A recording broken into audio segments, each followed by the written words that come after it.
യശശരീരനായ മേലെടുത്ത് മാധവൻ നായർ അവതരിപ്പിക്കുന്ന കഥകളി കഥ കല്യാണ സൗഗന്ധികം.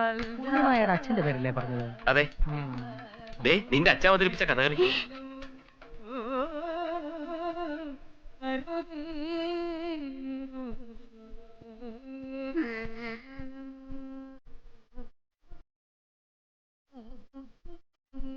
ഇതെപ്പോ എടുത്ത? മരിക്കുന്നതിന് മുമ്പ് ദൂരദർശൻ അവതരിപ്പിച്ച പരിപാടിയാ. മാധവൻ നായരുടെ ഭീമൻ പണ്ടേ ബഹുവിശേഷമാണ്. എന്താ അതിന്റെ ഒരു രൗദ്രഭാവം?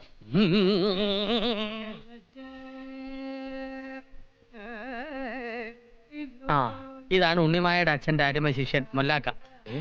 മൊല്ലാക്കയോ?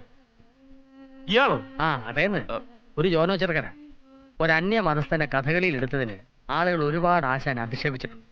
പിന്നെന്താ, ഒരു ആശ്രിതനെ പോലെ എപ്പോഴും ഇയാളാ ആശാന്റെ കുടുംബത്തിന് തുണയായി ഉണ്ടായിരുന്നു.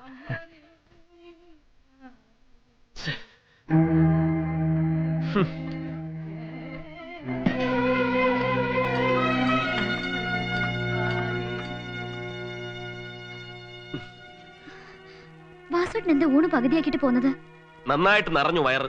എന്ത് വാസോട്ട ഇത്? ഞാൻ എന്ത് തെറ്റാ ചെയ്തത്? ആകെ കൂടി വീട്ടിൽ എന്നെ സ്നേഹിക്കാൻ വാസോട്ടൻ മാത്രമേ ഉള്ളൂ. ആ വാസോട്ടൻ കൂടെ എങ്ങനെ പെരുമാറിയ? മൊല്ലാക്കാന്ന് കേട്ടപ്പോ ഒരു വയസ്സൻ കാക്കയാണെന്നാ ഞാൻ കരുതിയിരുന്നു. കാണാൻ കൊള്ളാവുന്ന ഒരു ചെറുപ്പക്കാരനായിരുന്നു. ബാലേക്ക് നിന്റെ കൂടെ തുണ വന്നിരുന്നെന്ന് അറിഞ്ഞാൽ എനിക്ക് സഹിക്കൂ? അതാണോ കാര്യം? മൊല്ലാക്ക ഒരു ചെറുപ്പക്കാരനായി പോയത് എന്റെ തെറ്റാണോ?